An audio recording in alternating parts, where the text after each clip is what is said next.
Harry, Geordie Prepper here. Hope you're all doing well. Welcome back to the news on this channel. Let's have a look at some events and some escalation to current events.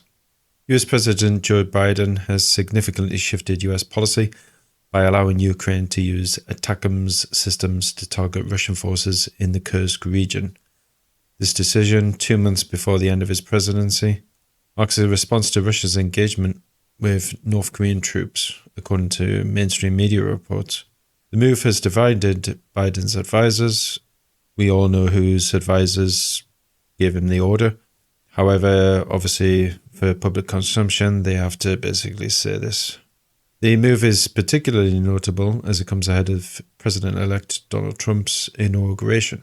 Trump has pledged to limit US support for the Ukraine, raising uncertainty about whether he will reverse this Biden policy once he's in office. The change lifts previous restrictions, preventing Ukraine from rising in using US-supplied weapons for deep strikes into Russian territory. Ukraine is reportedly preparing for its first long-range strike attacks. The White House declined to comment on the decision, but the policy shift has sparked debate, as well as should. In public and military circles, this is obviously concerning, with some Republican lawmakers urging further relaxation of rules to support Ukraine's military efforts. I think what we're potentially seeing here is the significant steps needed to be taken to ensure that President-elect Trump inherits a war. We've been in this kind of limbo in regards to escalation. A lot of people seem to think that everything's going to be fine now. Personally, I don't think it is. I think we're going to see a massive escalations and nothing has changed, basically. The outcome of the pseudo-elections have taken place. We're starting to see the escalations only increasing. You've got no time to rest on your laurels now. You need to prep. Moving on now to support to the Ukraine from other allies. France and Great Britain have announced and joined the US in allowing the Ukraine to carry out deeper strikes using Scalp and Storm Shadow missiles. The decision aligns with the US lifting their restrictions on the use of their weapons systems, and the move underscores a coordinated effort among Western allies to bolster Ukraine's military capabilities in its conflict with Russia, granting it the ability to target far beyond its borders. All this is doing is giving the Russians the permission to take their gloves off. This isn't going to end well at all. Obviously, we've had these extremely escalatory statements and moves come. President Putin, he's saying that the nuclear gloves will come off. That's the TLDR. Russian President Vladimir Putin has revised Moscow's nuclear doctrine.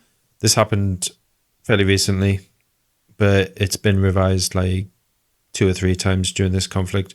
The point of it is really just to try and deter the West from their war with Russia. Doesn't seem to have worked. The move is to signal a broader scope for potential nuclear responses.